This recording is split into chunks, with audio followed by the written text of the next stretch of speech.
For over 1,000 years, one of the main sources of entertainment in the Roman world was gladiatorial combat, where men would kill each other for the entertainment of the masses. But with the rise of Christianity came an end to the blood sports, as a little-known saint stepped into the center of the arena.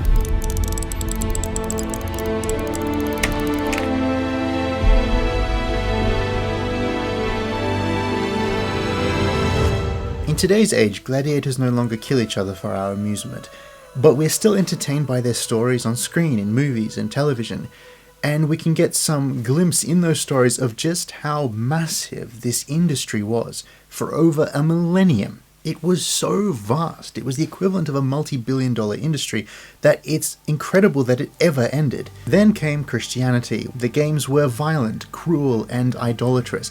They went against the value that the Christians placed on the human life. In the early 200s, Saint Hippolytus of Rome wrote a list of various occupations that he deemed harmful to the Christian. Someone who wanted to become a Christian during these days would be met by the leaders of the church for a discussion, and they would work out, does this person really want to become a Christian? Should we allow them in?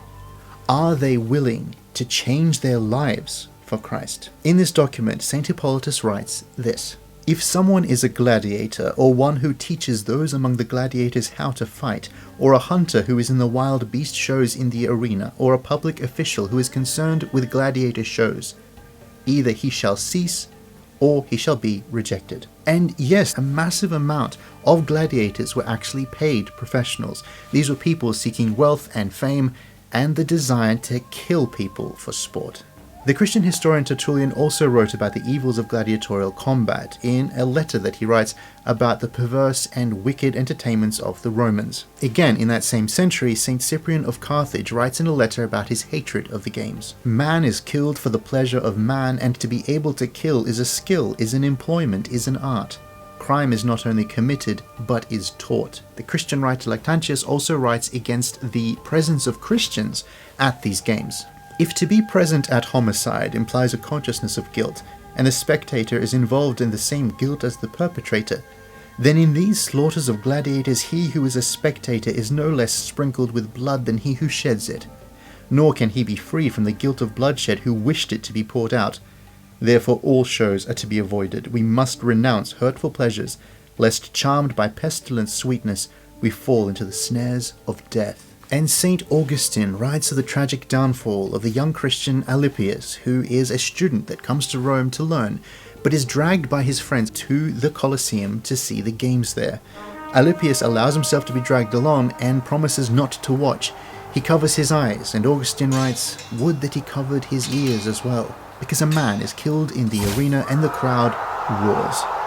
And Alypius opens his eyes to see what happened. As soon as he saw the blood, he at once drank in savagery and did not turn away. His eyes were riveted, he imbibed madness. Without any awareness of what was happening to him, he found delight in the murderous contest and was inebriated by bloodthirsty pleasure. He was not now the person who had come in, but just one of the crowd which he had joined, and a true member of the group which had brought him. After this experience, Alypius became a regular of the games. It is a grim look at an addiction to violence that gripped an entire empire.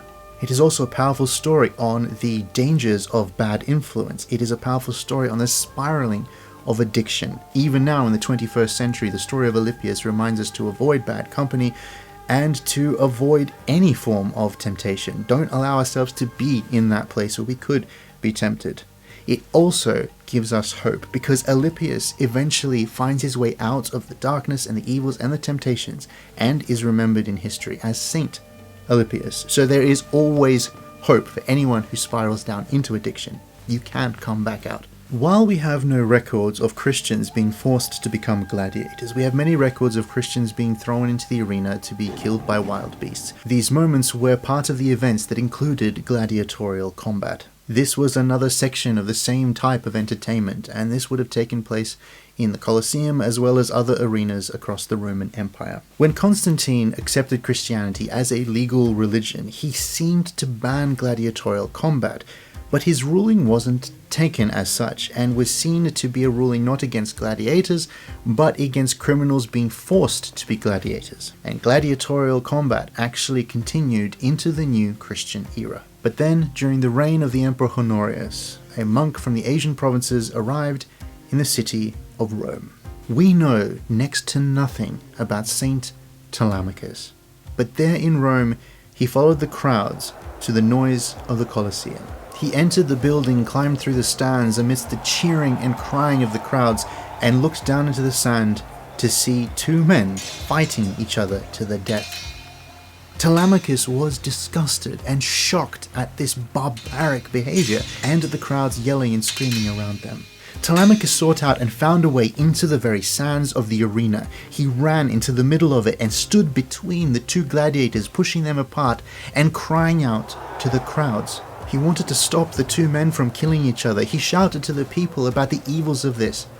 But they were consumed by bloodlust, and according to Saint Theodoret, they were inspired by the mad fury of the demon who delights in those bloody deeds. Nobody wanted to listen to him, and Telemachus was killed there on the spot in the sands of the arena. We are not sure if he was stoned to death by the crowd or run through by one of the very gladiators he stepped in to save. It was a shocking sight. A poor monk, defenseless, killed in the arena. And the story travelled all across the Roman Empire. It soon reached the ears of the Emperor Honorius, who realized that the gladiatorial games had to end. And they did from that day forward. The last person to die in the arena wasn't a gladiator, but someone braver than all of them put together. A poor monk whose story outside of this one event we may never know. His is a powerful example of what can happen when one person follows the lead of Christ. What can happen when one person does what God asks of them to do. He can save thousands of lives. He can end a 1,000-year-old evil. It is a powerful story. What an absolute hero that we've got in Telemachus. We're accompanying this episode with a cup of tea that is black tea mixed with dried Pinot grapes. So it's, I guess, kind of inspired by red wine. It's the same kind of grapes that make up wine. I would say for something as fancy as it sounds, it's not that remarkable. I mean, it's really just black tea with raisins, I guess.